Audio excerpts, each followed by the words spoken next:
the government's very fearful of losing control. You see it with the Tea Parties. You see it with the protests. You see it with the anger on the streets. If they could put a GPS thing under your car without a court order and follow you around, yeah, it's Big Brother, and they're there, and they're watching you. When they told us why 9/11 happened, they said, oh, because they hate our freedom and liberty. Well, I guess they're fixing that, aren't they? No more freedom or liberty.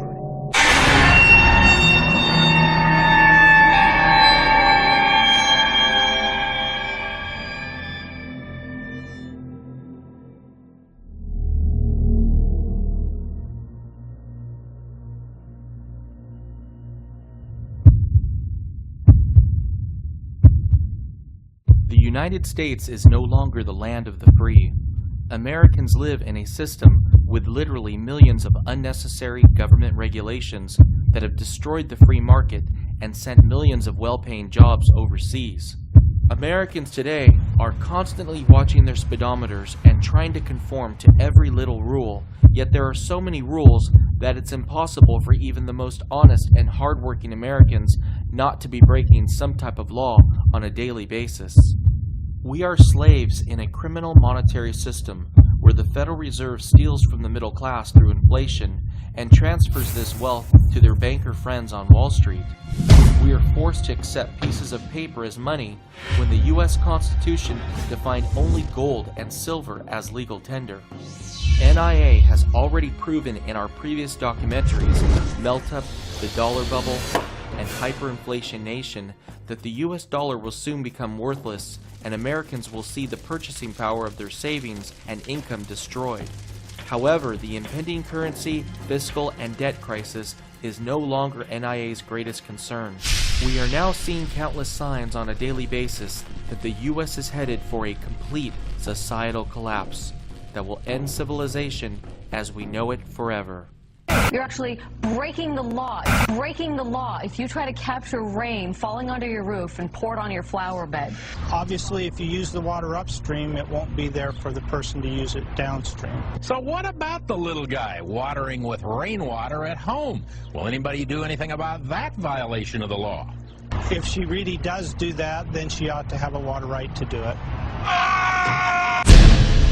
The average American is reaching a boiling point. There is no common sense left in America.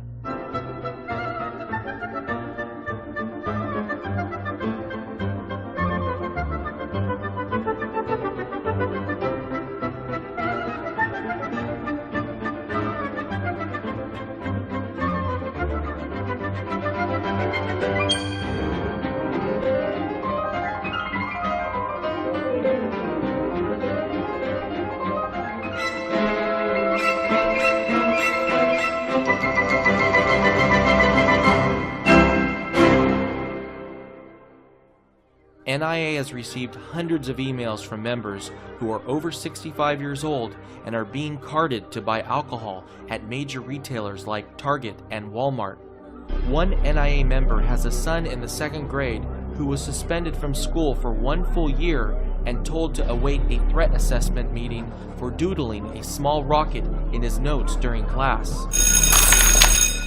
15-year-old Adam Hernandez, a high school freshman in Shorewood, Wisconsin, was recently arrested, handcuffed, and booked on a charge of theft after a friend let him have his lunch. Adam's friend was part of the school's free lunch program, but Adam wasn't. So eating his friend's $2.60 chicken nugget meal was stealing, according to school officials. So Adam said his side of the story. They did not believe him. His friend Jakari, who gave him the chicken nuggets, they did not believe him. What they chose to do was to handcuff him, arrest him at lunch in front of the school body, and put him in jail.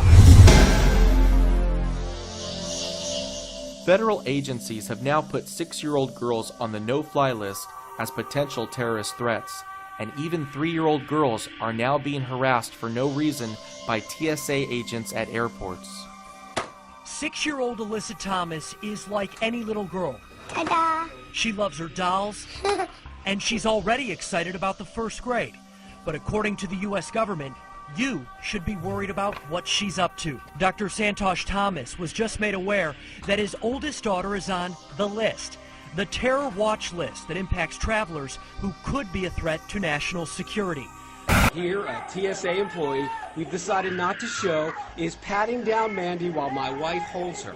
First, they tried a handheld metal detector. Mandy was not in the mood. And the TSA employee, well, in my opinion, did not know how to communicate to her. Americans can't even bring applesauce through security at an airport without getting arrested.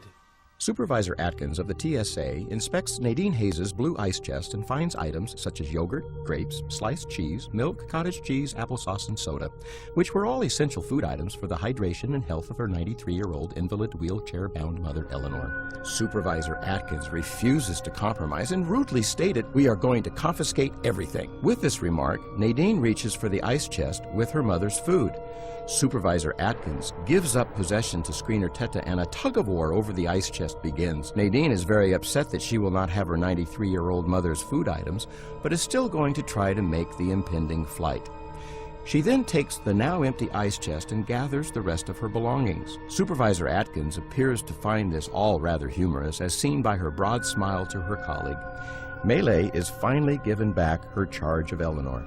With no assistance forthcoming, the TSA has abandoned an invalid 93-year-old woman and her caregiver. Nadine has been cuffed and has been put in an awaiting police car with no explanation as to why they are doing this to her. Things are getting so bad at our airports that if your ticket says Brad, but your ID says Bradley, there is a chance that you won't be allowed to fly without getting strip searched and interrogated by Homeland Security. Last year, the state of Missouri issued a secret report entitled The Modern Militia Movement, designed to help police identify militia members or domestic terrorists. The report labeled libertarians, and more specifically, supporters of third-party political candidates like Ron Paul, Bob Barr, and Chuck Baldwin as potentially being a domestic terrorist or members of a militia.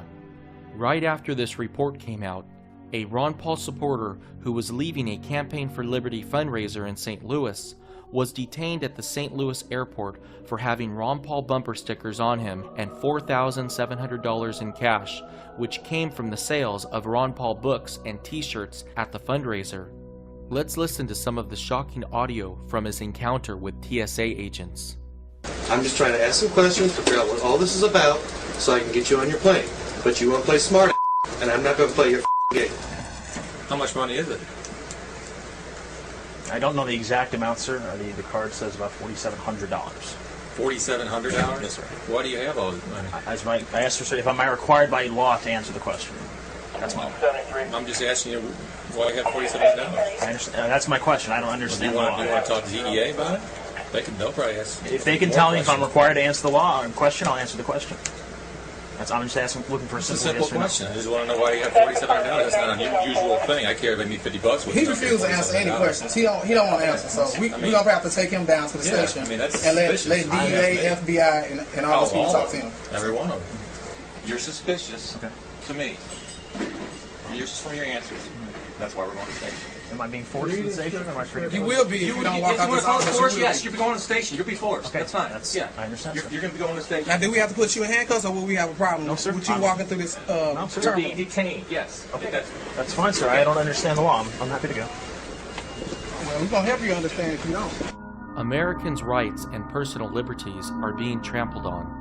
Earlier this year, when the public expressed their concerns about airports adding full body scanners that allow them to see your body fully naked, the TSA stated, "And as an additional precaution, the image won't be stored, transmitted, or printed, and deleted immediately once viewed." The TSA and other federal agencies flat out lied to the public.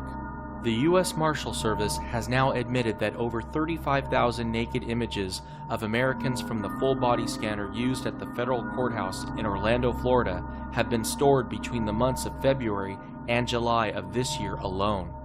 NIA believes that these full body scanners are unconstitutional and violate fundamental human rights.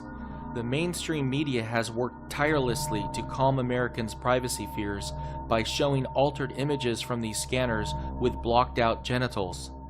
The truth is, these scanners produce images that make human genitals fully visible, and a simple computer technique of inverting the image produces an image that is in full lifelike color. One of the things I've learned to hate the most is to travel on airplanes. What a humiliating experience. Everybody's guilty until proven innocent. Come on. You think they're going to do the same airplane trick again? How about calling this making a lot of money?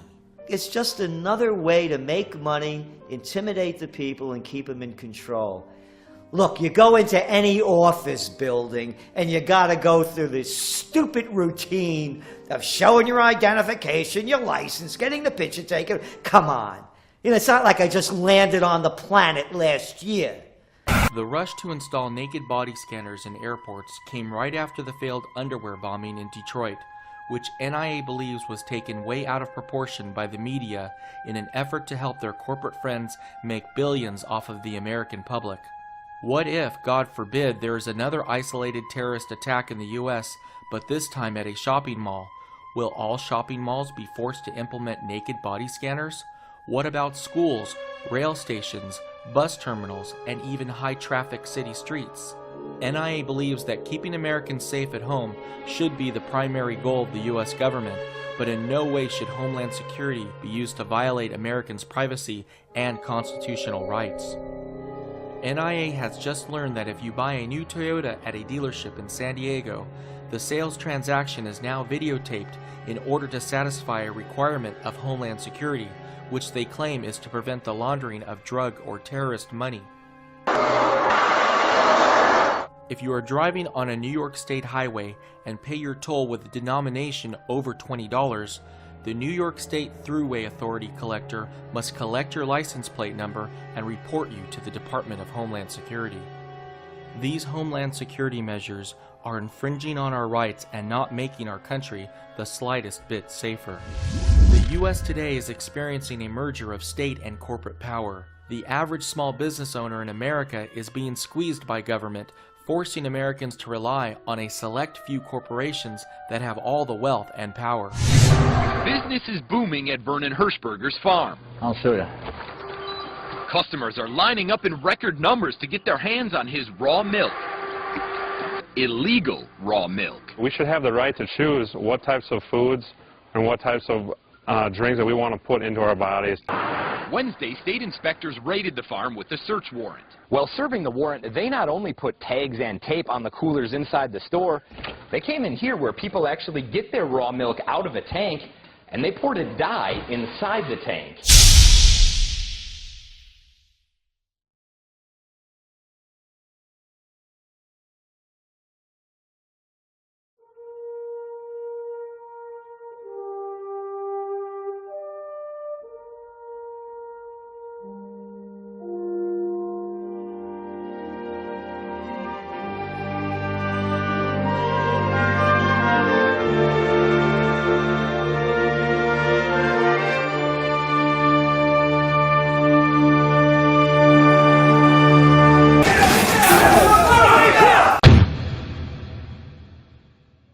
A couple of months ago, 20 agents raided Rawson Foods in Ventura County, California with a search warrant, ordering workers to put down their buckets of mashed coconut cream and to step away from the nuts. This was the third time this same farm had been raided in 3 months.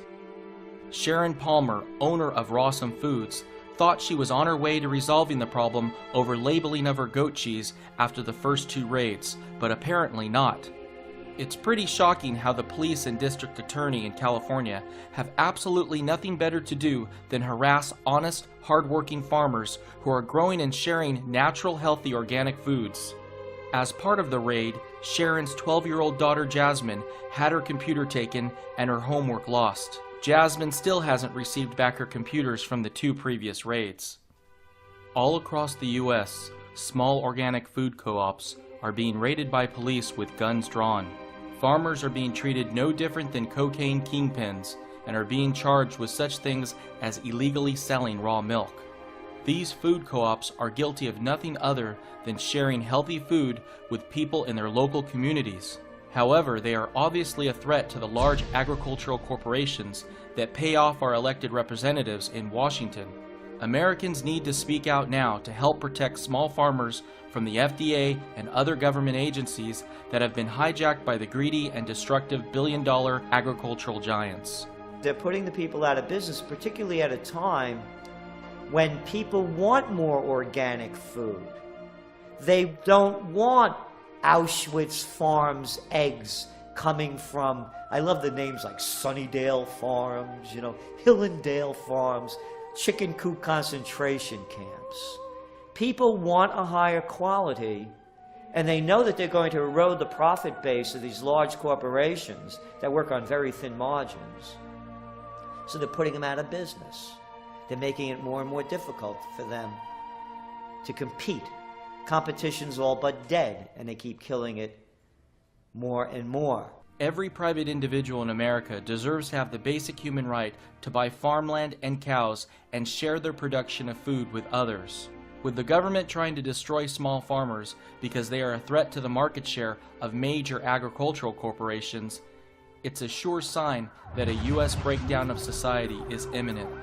The government claims to be trying to protect our health, but any American with common sense knows that the natural food produced on these small farms is a lot more healthy than the food produced by large corporations that are loaded with artificial preservatives and other unnatural ingredients. The police obviously know they are in the wrong if they have to show up with such excessive force that is clearly unwarranted for the situation. Imagine if one of the workers at the farm was using their thermal laser temperature guns while the raid was taking place. The cops would have most likely shot and killed the worker, knowing full well that no one would hold them accountable for their actions. Illinois Senator Richard Durbin recently introduced a new bill, S-510, the FDA Food Safety Modernization Act. This could be the most dangerous and destructive bill ever introduced in our nation's history. If enacted, it will make it illegal to grow, share, trade, or sell homegrown food. This legislation is so broad that someone with a backyard garden could get fined and have their property seized. It's written so broadly that they can come and shut us down, and it scares the farmers out here. They may decide it's not worth the risk to lose my land. This bill seeks to effectively put all U.S. food and farms under the control of the Department of Homeland Security and the Department of Defense. NIA finds it outrageous for something this unconstitutional to even be considered, but it already has a shocking 17 co-sponsors in the U.S. Senate. Most Americans would be shocked to learn that there is already an executive order that allows the government to take over all food resources and farms during a crisis. NIA believes that all executive orders are unconstitutional because it allows the president to enact a law without approval from Congress. According to the U.S. Constitution, if the president wants to pass new laws during a national emergency, he must call Congress into an emergency session.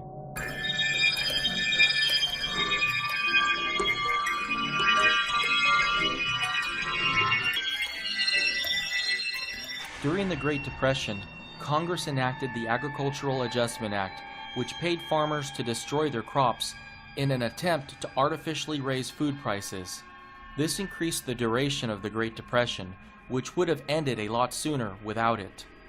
Declining food prices due to technological advances should have allowed Americans to maintain their standard of living even with rapidly falling wages. However, the Agricultural Adjustment Act led to millions of Americans overpaying for food and nearly starving to death.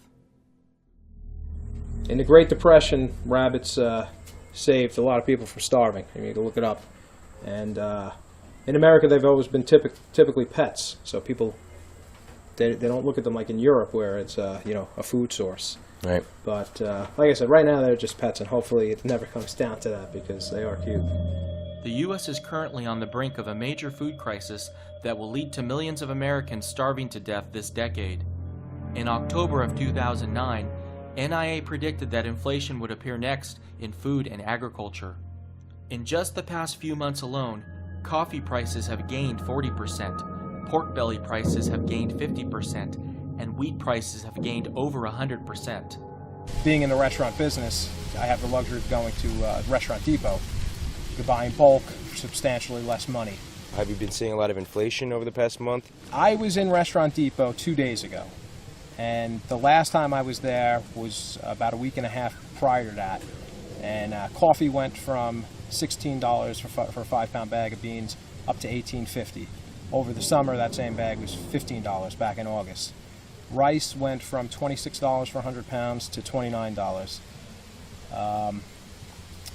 Sugar went from $22 for 50 pounds to $28. Wow. Flour is $13 for 50 pounds up to $15.50.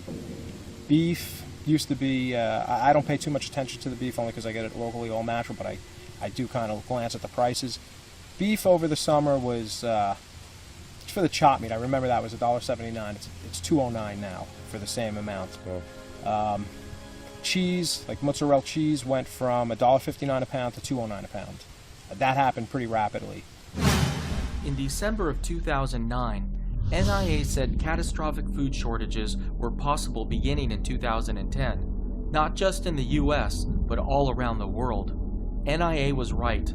There is a major food shortage currently taking place in Pakistan due to flooding. This is just a preview of the food shortage that will soon take place in the US due to hyperinflation. Overwhelmed by desperate survivors, this truck simply cannot ensure aid is delivered to those hit by the devastating floods. This would-be good citizen beats back the people he's trying to help. Without a coordinated effort by the government or aid groups, delivering supplies becomes a piecemeal effort that often falls short of what's needed. The scale of this disaster is overwhelming, and the lack of a centralized effort means that good intentions can go to waste. In these storage bins, I don't know if it looks like a lot of food to you guys or not, but I can break it down and pretty much tell you how much of everything. Yeah, why don't you go through it a little bit? I'm interested to know. There's different ones with pasta. Like I said, the macaroni I have about 300 pounds. This is salt. I have 150 pounds of salt. You need to dip most foods in water and salt before you put it in a dehydrator. There's 400 pounds. Pasta's great to have, it seems, because you can always have it. It fills you up. The calories, it's not that expensive. I try and go by the calories. How many calories you're going to need to, do what you have to do if you can't go to the supermarket, and buy things that are beneficial for your body. Where pasta's not. I got that because my wife, she wanted it. I wasn't buying anything until she kind of demanded it. Yeah, I was buying. I have like 400 pounds of beans, dried beans. The bags look like this if you could see it. I got these things duct tape. I'll tell you about the storage when I'm done talking about that. But I've got 400 pounds of beans, 400 pounds of dried peas. There's 400 pounds of flour. This is some of the flour here. Right.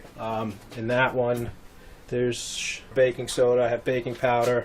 There's like a year's worth of tea bags. In those, there's 200 pounds of rice in there. I have about 1,000 pounds of rice. The rice and the dried beans are, in my opinion, if you don't have, if you're working on a limited budget like I am, and like most people are, I think for the money, the rice and beans are probably the best thing for you in terms of nutrition, calories, proteins, carbohydrates.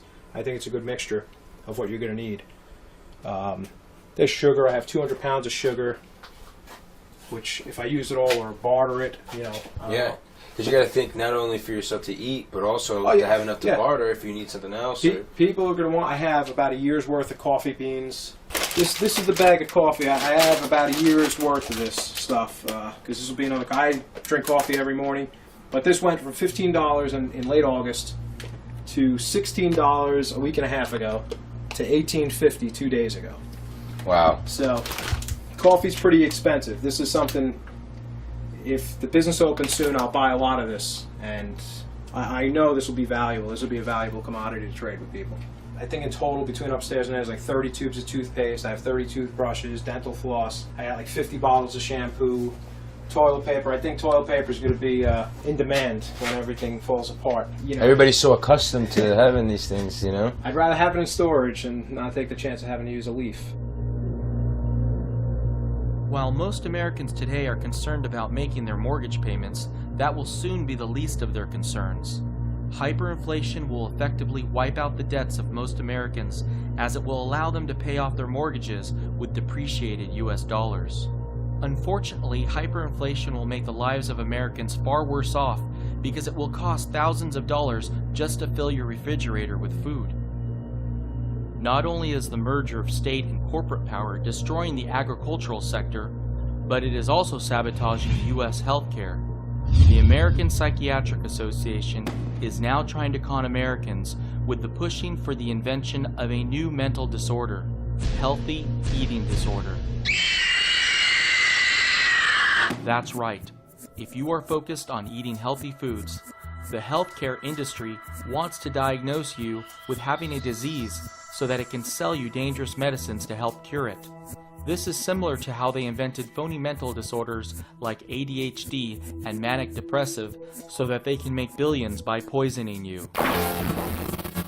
But Jim Kaiser turned himself into the 4th Avenue jail today. He believes everything he did was within his rights as a parent, but now he's an accused felon. Ben Kaiser's mom said he has ADHD. A doctor and the courts agreed, so they decided to put him on medicine. I just can't bring myself to do it. Dad disagreed. These drugs, in my opinion, are child abuse. It's just insane. You take a perfectly normal kid and you just wipe him out with these drugs just so he can sit still in school. Jim Kaiser saw the writing on the wall. Ben's mom was going to get custody, so he took his 9-year-old and disappeared. Basically dropped off the grid. Apartment found vacant, no more phone calls, no more use of a credit card, nothing. For 3.5 months, police had no luck tracking them down. A random traffic stop in Florida spoiled Jim's plans. Ben's mom flew to Florida to get him back. She said she plans to keep him on the medicine because it helps. Isn't it possible that everyone else is right and you're wrong? No, it's impossible. I know my son better than anybody in the world. I've spent more time with him than anybody in the world, including his mom, and I know him a whole lot better than the courts do. I know sometimes we may not agree with everything that's happening, but that's the system that we have, and it's the best system that we have to work with right now. The FDA has brainwashed Americans with the belief that only toxic and poisonous chemicals called prescription drugs can cure anybody of anything, and that no whole plant food or whole food supplement can heal anyone from anything. This is the exact reverse of the truth, yet many brilliant doctors and researchers have had their reputations ruined and their businesses destroyed for daring to help heal people of diseases by something so simple as changing their diets and lifestyles. The FDA does not care about the health of Americans. They care only about the wealth of their corporate friends. The FDA is trying to ban electronic cigarettes because they are becoming a threat to the success of tobacco companies. But these cigarettes do not have tobacco. You're eliminating the 3,000 chemicals that make up an actual tobacco-filled cigarette. These are electronic cigarettes. They contain one highly addictive ingredient, nicotine, and run on a battery. It warms up a cartridge of liquid nicotine, creating a vapor similar to smoke. You're getting just what you need, and it's the nicotine. The fact is, the Food and Drug Administration isn't sure. It's investigating, but right now the FDA tells News Center 5 there is no scientific evidence that e-cigarettes are safe. They have stopped the import of this device into the United States, and it's possible that soon they will stop the sale of this product. Honest, hardworking Americans are now being punished by the government for doing good deeds to help other people. Do you think that you broke the law? No. Ben Bond never believed putting a few coins in a few parking meters could lead to this. The handcuff marks are still on my hands. The 30-year-old was arrested by Eugene police Wednesday, charged with harassment and obstruction of governmental administration after a run-in with one of the city's parking enforcement officers. Changing like that. What sparked the incident was what Bond considered an act of kindness. Putting coins in the expired parking meters of strangers. This is video from last summer when we first introduced you to Jonathan Shonacase and his courtesy ride service. He says it's a free service that takes people home if they feel they've had too much to drink. Shonacase says if someone offers him a tip, he will accept, and that violates the city's taxi limousine ordinance. Over the weekend, Quincy police officers set up a sting operation to catch Shonacase in the act of violating that city ordinance. In an even bigger abuse of power, the Office of Code of Enforcement in Indianapolis, Indiana, recently called upon their SWAT team as a final move against a property owner who let his grass grow higher than 1 foot. This represents a major infringement on Americans' personal property rights. SWAT teams today have fewer restrictions on conducting forced entry raids than do U.S. forces in Afghanistan. Americans today don't even have the freedom to talk on the phone on a street corner. Without any provocation, this police officer decided to take a man talking on the phone and slam him to the ground. To protect the officers, the police camera magically pans away, but the cop was later shown purposely slamming his car door on the ankle of the victim. We were recently contacted by a member of NIA who lives in Florida. Police are literally checking people's cars to see if they're unlocked. This member literally went out for 5 minutes to get some coffee. When he came back, his doors were locked. And inside was a flyer that said it was the sheriff's department and he needed to make sure his door was locked. Literally leaving a little yellow pamphlet. Now, I want you to think about this for a second. Shouldn't Americans have the right, have the choice to lock something or not lock something, or have the convenience of not wanting to lock their doors? I mean, what if the man had a key that was broken and he wasn't able to get inside of his car after it was locked? Imagine the inconvenience this government intrusion into his life would have caused for the rest of his day. Some states are now making it a crime to videotape out-of-control cops. A Harford County man now faces up to 5 years in prison after he recorded a bizarre traffic stop last month in Harford County. He accepted the speeding ticket he says he deserved and did nothing more than just post this video on YouTube. It was all but forgotten until this morning when he was served a warrant and now faces the charge of illegal monitoring with his helmet camera. State police believe they have a case. In Maryland, you cannot record someone audibly without them knowing. It is a felony. But Graber argues it was obvious and points to this picture of the camera on top of his helmet, a common practice, he says, with riders. Most Americans today, especially our youth, no longer think for themselves. Their minds are preoccupied and distracted by trivial matters like Jersey Shore. They absolutely take no interest in learning the truth about the U.S. economy and politics. We constantly elect puppet politicians to Washington who know nothing other than to bribe voters with promises of entitlements that we can't afford without printing the money and stealing from other Americans. Politicians don't have anything to give. They can only take. They can only take and give to others. It's like a politician saying they create jobs. They don't create jobs. They just take money from one group of people and pay another group of people. Politicians cannot create jobs. American innovators, business creators, entrepreneurs, with the lack of red tape, not more red tape, deregulation, not more regulations, that's what will create jobs in this country. Only 58% of our government spending is paid for through taxation. The U.S. government is so desperate to keep that number from declining to below 50% that the IRS will stop at nothing to get every single penny of taxes it's owed. Came into the car wash, handed my manager a bill, and it was from the Internal Revenue Service. They said, we need you to pay up your back taxes. But when they looked at the bill... Because the amount was 4 cents, 4 pennies. 4 pennies. 4 pennies, yes ma'am. Zeph couldn't believe 2 agents drove to his business to hand deliver a bill for just pennies. And once I found out the amount, then I started to actually chuckle. But Zeph stopped laughing when he took a closer look. After 3 years of penalties and fees, the 4-cent back tax skyrocketed to more than $200. Even state and local governments are going crazy to collect every penny that is owed to them. The wife of one NIA member in Omaha, Nebraska, recently started cleaning houses in order to generate extra income so that their family can begin accumulating physical silver to protect themselves during hyperinflation. After handing out just a few hundred flyers in their neighborhood with no other advertising, and before she even began cleaning any houses, the state sales tax office called her and said she didn't have a sales tax permit and that she needed to get one immediately to begin collecting sales tax. Although the federal government has a printing press to fund their spending that goes beyond what can be raised through taxation, state and local governments have no such option. Local law enforcement today are waiting behind every tree with radar guns and stopping otherwise law-abiding citizens for seatbelt violations in what can be described in no other way than a desperate revenue grab to help balance the budget and keep their jobs. This is causing some Americans to go insane and act in inappropriate ways. Sir, the conversation's over. You can complain to the chief of police. That's not a problem. You can go to court and complain to the judge. That is not a problem.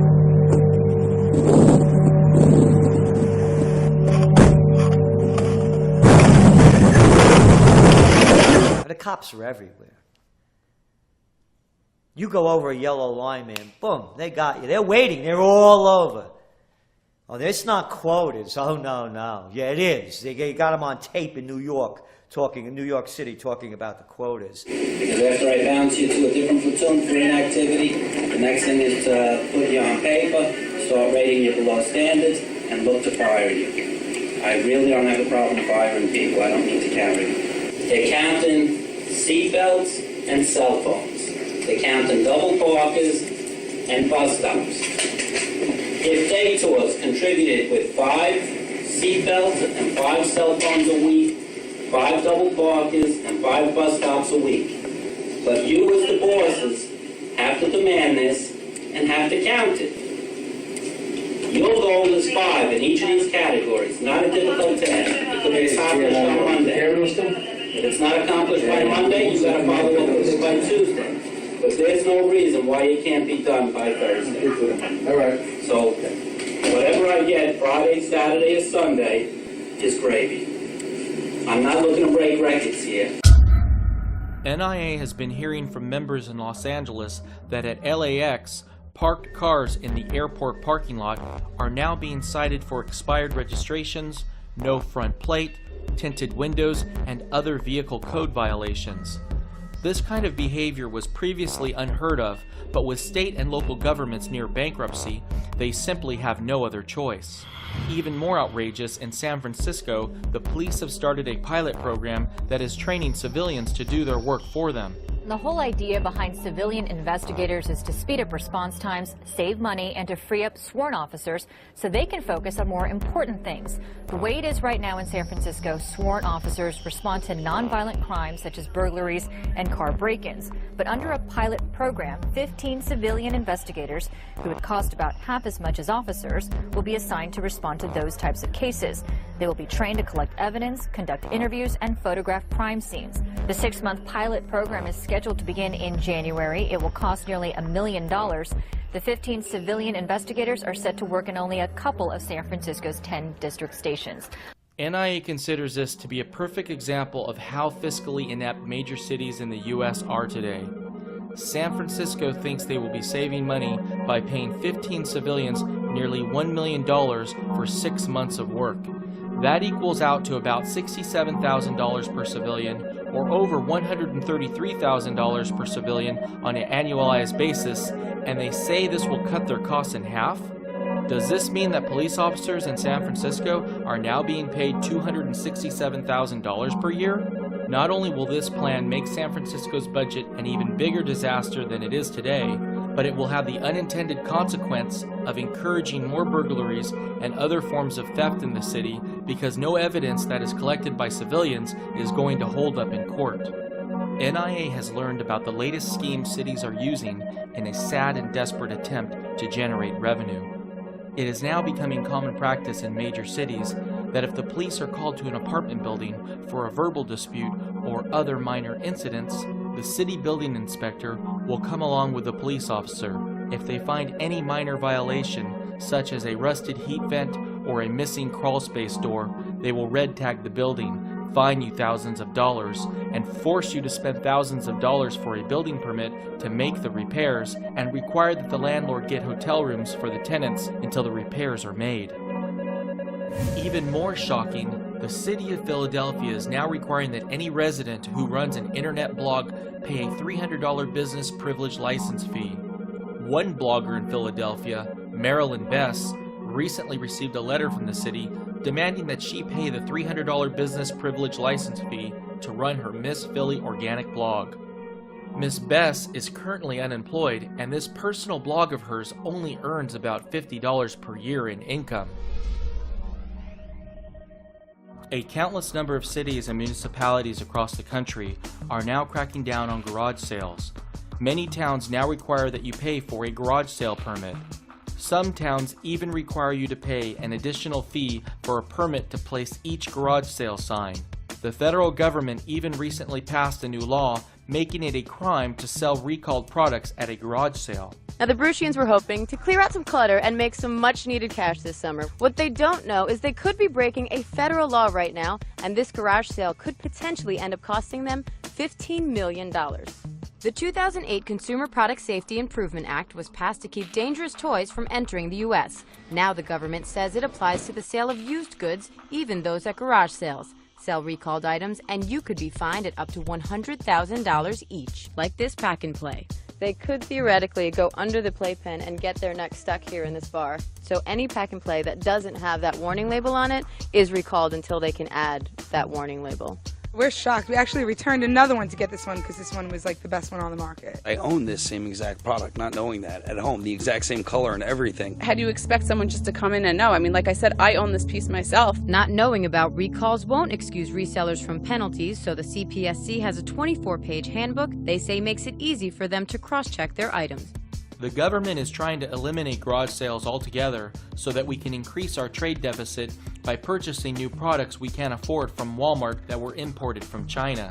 In Long Island, some towns are banning garage sales because they attract illegal immigrants who they claim drive down home prices by bringing noise, crime, and clutter to their once peaceful communities.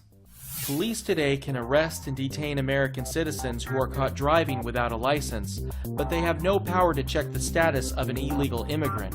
Americans are becoming increasingly frustrated with impoverished immigrants that are barely living above subsistence levels because we are being forced to subsidize their standard of living in America.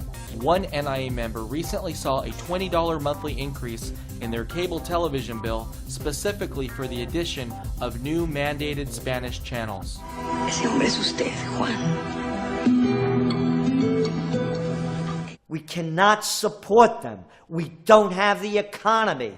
And anybody that believes that they do, invite them over to your house to share your meals every day.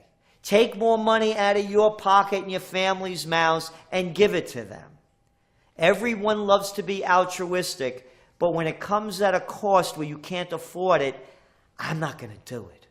These illegal immigrants come to the U.S. expecting everything, when our country doesn't even have any resources left to take care of its own citizens.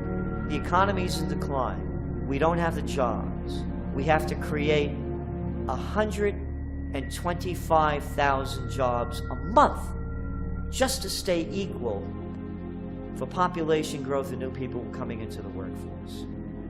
We cannot support people that don't belong here when we can't support our own.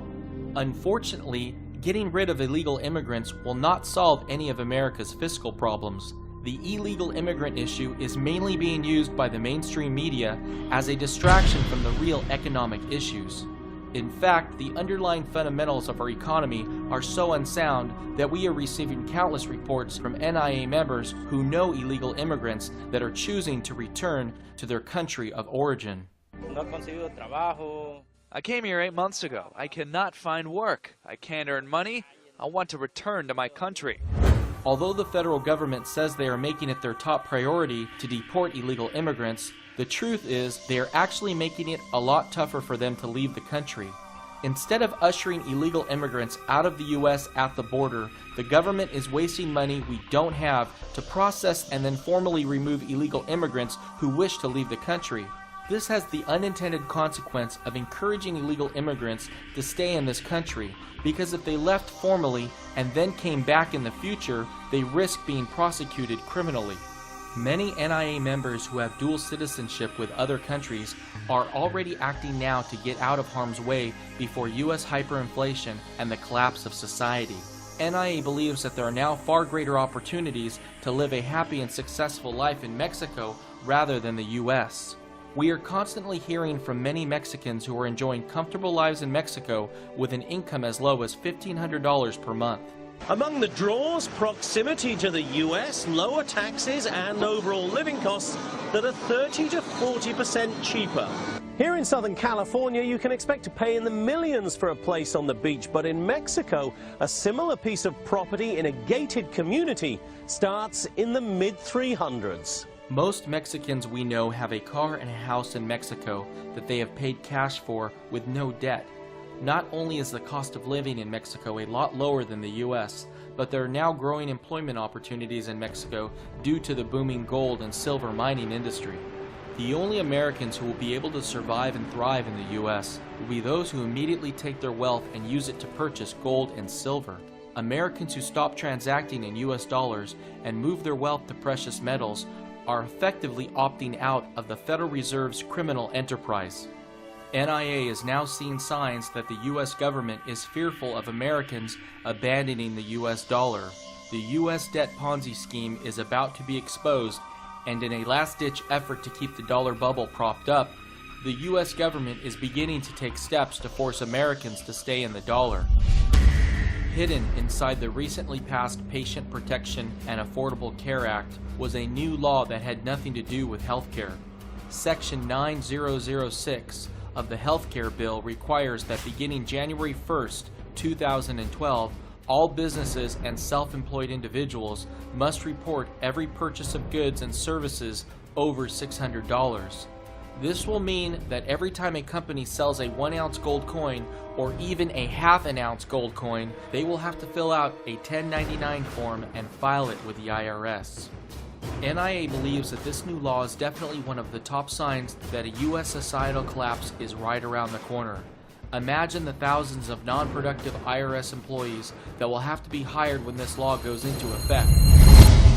Every precious metal dealer in the U.S. will have to hire more employees to comply with this unnecessary regulation, which means you will likely pay a higher premium to purchase gold and silver. In the years ahead, as we begin to see a massive outbreak of price inflation, $600 might not even be enough to purchase a loaf of bread. Imagine businesses being forced to file 1099s every time you buy food. In another disheartening sign of what could soon occur on a nationwide basis, the city of Philadelphia is now proposing a new law that will require the operators of pawn shops and precious metal businesses to snap a digital photo of each customer and to obtain both an electronic imprint of the client's left thumb and a copy of the client's state-issued photo ID. This info, along with pictures and descriptions of the item purchased, will be entered into their police department's Major Crimes Unit database. Once again, the government is using the concern of stolen property and money laundering by drug dealers to infringe on the privacy of honest Americans.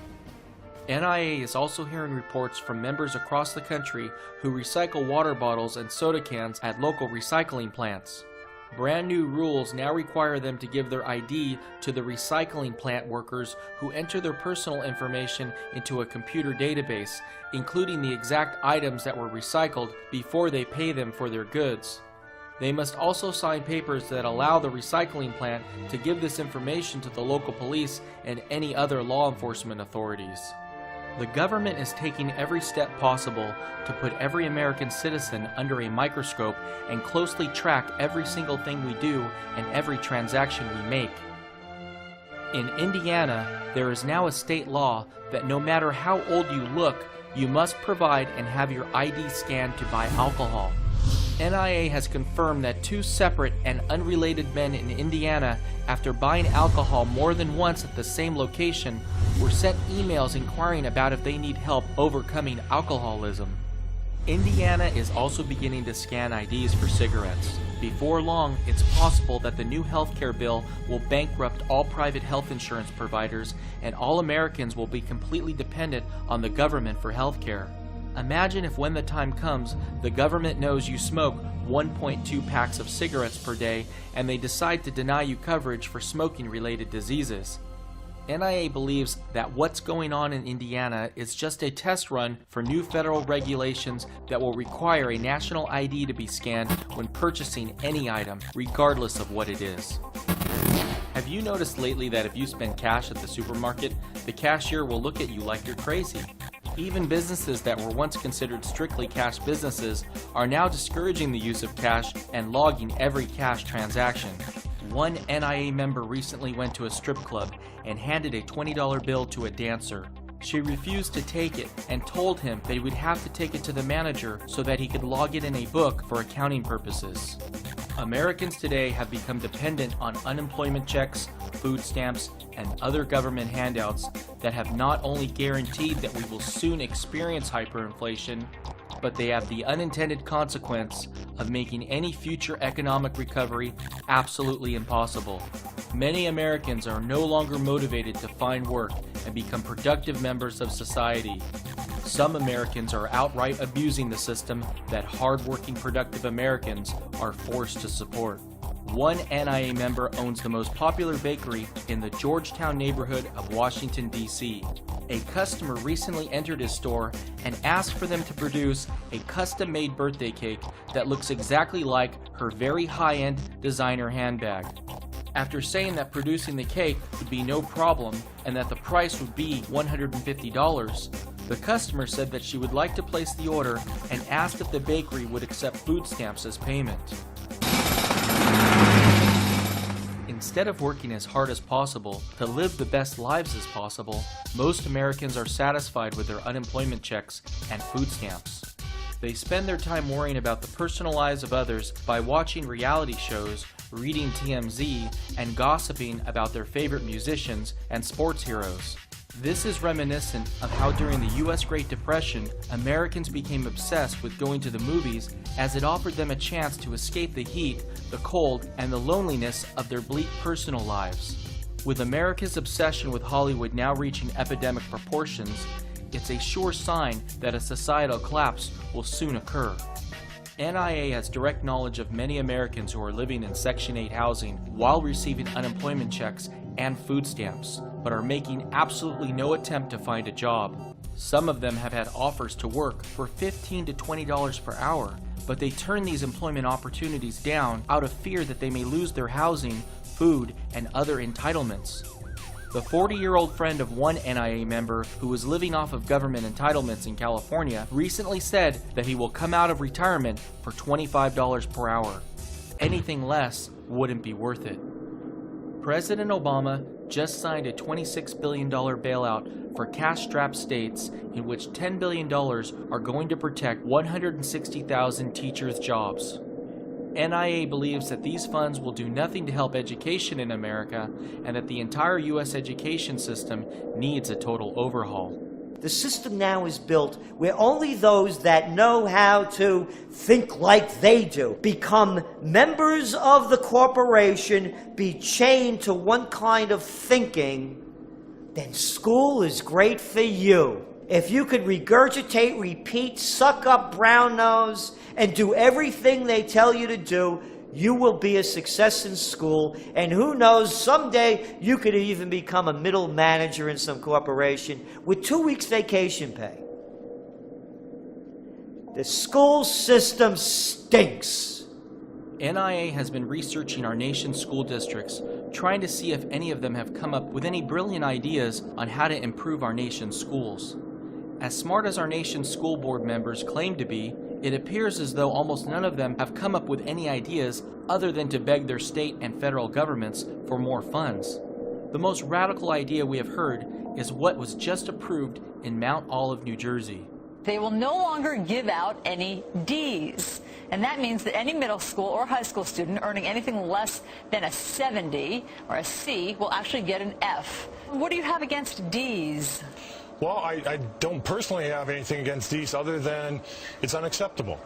NIA has spoken to hundreds of school teachers across America, and one thing has been made very clear. If more than 10% of a class fails, teachers are put on an improvement plan, and in order to avoid this, teachers are artificially manipulating the grades of students to make sure there is never more than a 10% failure rate.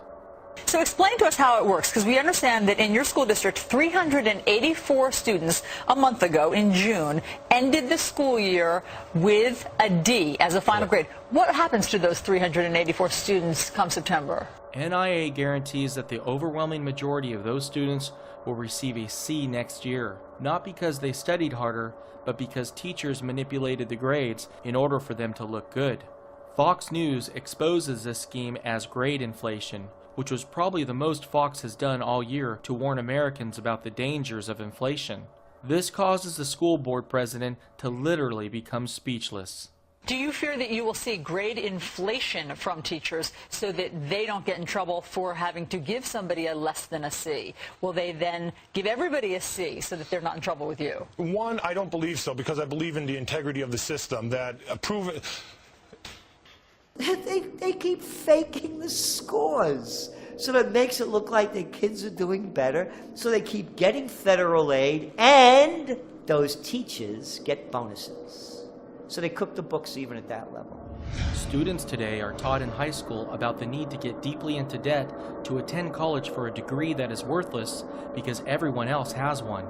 With U.S. youth unemployment today at a record high, we should be teaching high school students the essential skills needed to start their own businesses immediately after graduating high school. Instead of spending $100,000 to support the lifestyles of professors and administrators who failed in the real world, students should be investing that money to start their own business. Unfortunately, students today are completely dependent on finding non-existent jobs and don't have the knowledge or motivation to go out and create employment on their own. Privately run for-profit colleges like DeVry University are outright scams that are taking advantage of high unemployment in the U.S. today, along with the government's willingness to give out easy student loans. When I walked into this place, I said, I will graduate with honors, and I did. And they got jobs like that. I mean, the next day. I work in operations. Software engineering. Accounting clerk. I just got a job as a web designer. Really good job. It's actually kind of like my dream job. DeVry claims to have a job placement rate of 90% within 6 months after earning a degree. Yet only 38% of those who took out student loans to attend DeVry are repaying their loans on time. Students in these phony universities openly cheat on their exams right in front of their so-called professors. Not only is a degree from DeVry or any comparable school completely worthless, but NIA believes they are worse than worthless. If you apply for a job and show them your degree from DeVry, it is likely they will completely avoid you for being stupid enough to have gone there.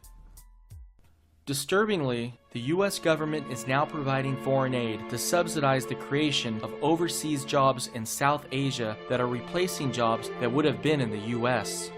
The United States Agency for International Development has launched a $36 million program to train 3,000 IT specialists in South Asia. Following their training, these workers will be placed with outsourcing vendors in the region that provides services to American companies looking to take advantage of Asia's low labor costs. Government employees today make more money than private sector workers in 83% of all comparable occupations, with average hourly pay being 20 to 40% higher than wages in the private sector. Once you include health insurance and other benefits, the average federal government worker received $123,049 in total compensation in 2009 compared to the average private sector worker's total compensation of $61,051. Some local and state governments also pay outrageous wages. Robert Rizzo was being paid a total of $1.5 million in annual compensation as the city manager of Bell, California, a small town with a population of 36,000 people. The assistant city manager in that same town was being paid $845,000 per year, with the police chief being paid $770,000 per year. All three of them were promised pensions when they retire for the majority of their salaries. 2 LA Times reporters uncovered these outrageous salaries when they were investigating another matter in a neighboring town. After it was made public, residents of Bell, California literally marched to City Hall and forced these three to resign from their positions. Just disgusting what they're doing with our money. It's all going into their pockets. I have lived in this city for 38 years.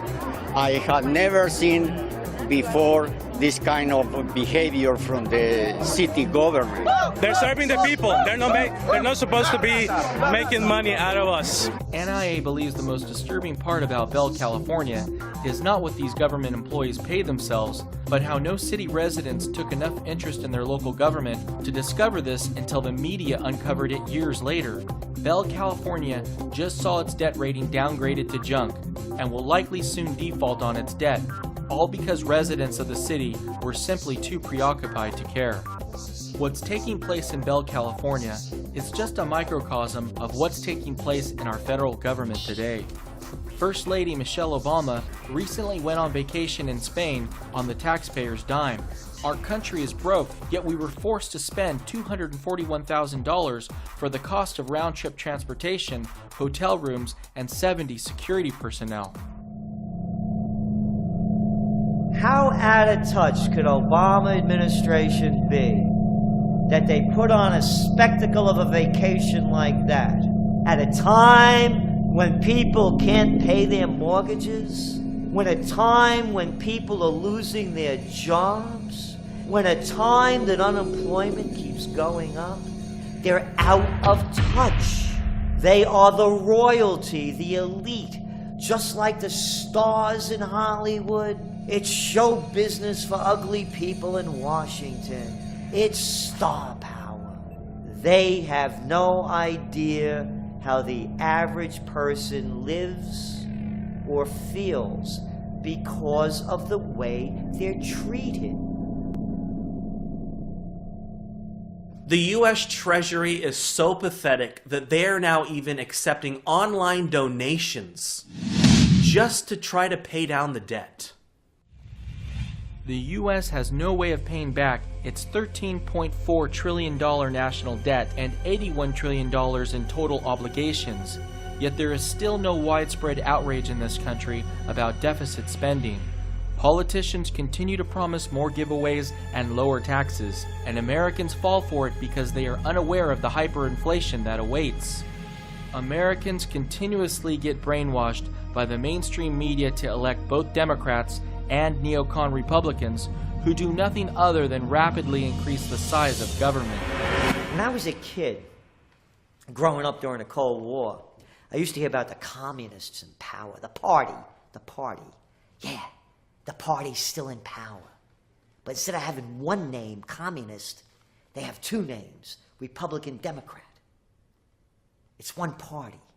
Party members, party heads, party whips. The party. They're having a party and you're paying for it.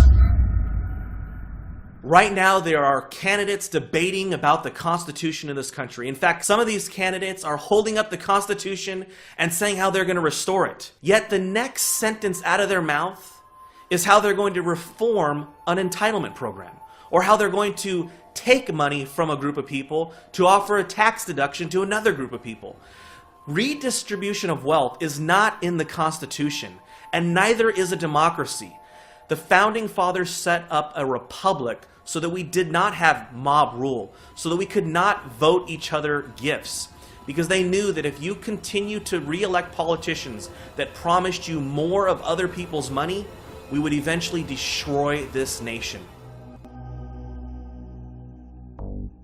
In order for Obama to reach his goal of lowering the U.S. budget deficit down to $752 billion in 2015, the White House is projecting an average GDP growth rate of 5.58% over the next 5 years.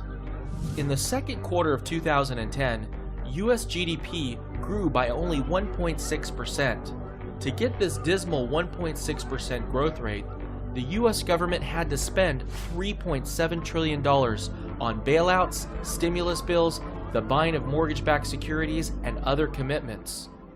The U.S. government bought GDP growth in 2009 by implementing its destructive cash for clunkers and home buyer tax rebate programs.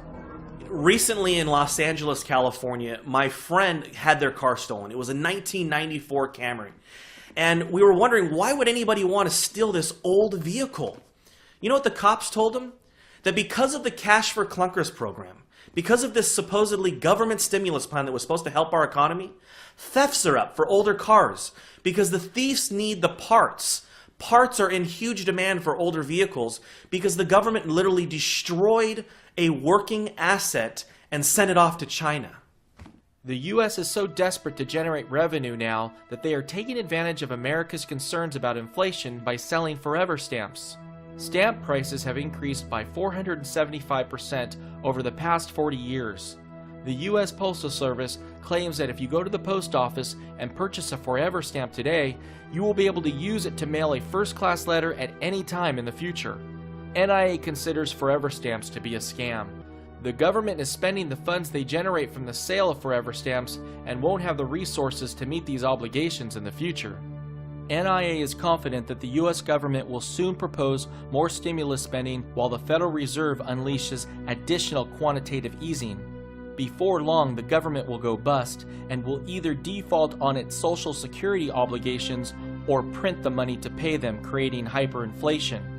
Most likely, the government will choose the hyperinflation route, and American Social Security checks won't be worth enough to pay for the gas needed to drive to the bank to cash them. Their only value will be as toilet paper. Only then will there be a real revolution where Americans march to Washington to remove those who have destroyed our nation, just like they did in Bell, California, after it was too late. Americans today are too busy waiting 12 hours in line across countless city blocks to be the first to purchase the new iPhone 4. The $700 they spend for a defective device that will break within a year could instead be used to buy 39 ounces of silver. 39 ounces of silver will be enough to feed a family of 4 for 6 months during hyperinflation. Those with iPhones will likely recycle them for the trace amounts of precious metals inside, which will be enough to buy food for only 1 week. I mean, can you imagine? I mean, hundreds of people waiting in line around just to get the new iPhone when, you know... I think that that's the life that those people want to continue to live, and will live that life till the last minute because they're afraid of change, and they're afraid of this other life that, in my opinion, could be much better. You know, get rid of all the material items, get rid of all of these stores, go out and produce your own food and grow your own garden and have your own livestock. You don't have to have, you know, a giant piece of property to do that, but they're afraid, and by the time they wake up, I think it'll be too late. That's my opinion. A year ago, most mainstream economists were predicting that we would see a U-shaped economic recovery by now. You think this is going to be like a U-shaped recovery? A U-shaped recovery, a U-shaped kind of recovery. A triple U-shaped recovery. NIA said a year ago that the economic recovery was phony and prices were rising only due to inflation. There clearly was no U-shaped recovery, and today most mainstream economists have changed their tune and are calling for a double-dip recession. The truth is, the recession never ended. Wall Street benefited from the Federal Reserve's 0% interest rates, which allowed them to recklessly speculate risk-free and pay out record bonuses. Meanwhile, the rest of America has been suffering more than ever and will soon feel the consequences of the Wall Street bailouts through massive price inflation. Tensions are rapidly escalating across the country between the poor who are suffering the most from inflation and the wealthy who have benefited from it. Get that camera away from me. Hey, this is a public place. Welcome to Venice Beach, California, where tensions are rising. Come on back. Not even straight in. Between homeowners and the motor homeless. It's a great place. Venice is great. Who take over entire streets, living out of campers, vans, buses, trucks, and RVs. They're not going to be able to shut down this place because it's the ocean. As you can see, Venice has become an urban RV park. Along with it, noise, drugs, alcohol, prostitution, and human waste on the curb and in residents' yards. So they take up very, very dear parking. They leave a lot of trash. Occasionally they use people's front yards as toilets. If there's such a big problem, get a porta potty and put it in your backyard. Someplace for somebody to take it down. All right, you can afford, if you can pay $1,200 a month for rent, you can afford a porta potty. The same people who told us that there wasn't going to be a recession, they're now telling us that the recession ended back in June of 2009. Yet tell that to the people who are on the unemployment line. Food stamps are up, foreclosures are up. Just in September of 2010, here we're supposed to be through the worst of it. and we had the most foreclosures on record in the history of the United States. Over 100,000 foreclosures just in September. Long-term unemployment continues to stay at record highs. Yet they're telling us the recession's over. In every single one of our documentaries, we've urged Americans to get out of the US dollar and invest into gold and silver. Our first documentary was Hyperinflation Nation, which we released in June of 2009, and since then, gold has risen by 48% and silver by 74%. The longer Americans wait to get out of the US dollar and into precious metals, the more their purchasing power they're going to lose. It's that simple. The only thing that the Federal Reserve can do to stop gold and silver from rising and restore confidence in the dollar is to raise interest rates from their current level of 0% to a level that is higher than real price inflation. There are educated people, even college professors right now, teaching our kids that America is a free market economy. Yet when Ben Bernanke speaks, or even the very thought of the anticipation of him speaking, it moves prices all across the country, all across the world. That is not a free market, and that is definitely not capitalism. According to the government, price inflation is 1.5% year to year. Yet Ben Bernanke, his target rate is at least 2%, and he's going to do this through quantitative easing. But if you look at the way the government calculates inflation, calculates price inflation, it's fatally flawed. The National Inflation Association believes price inflation is at least 5%.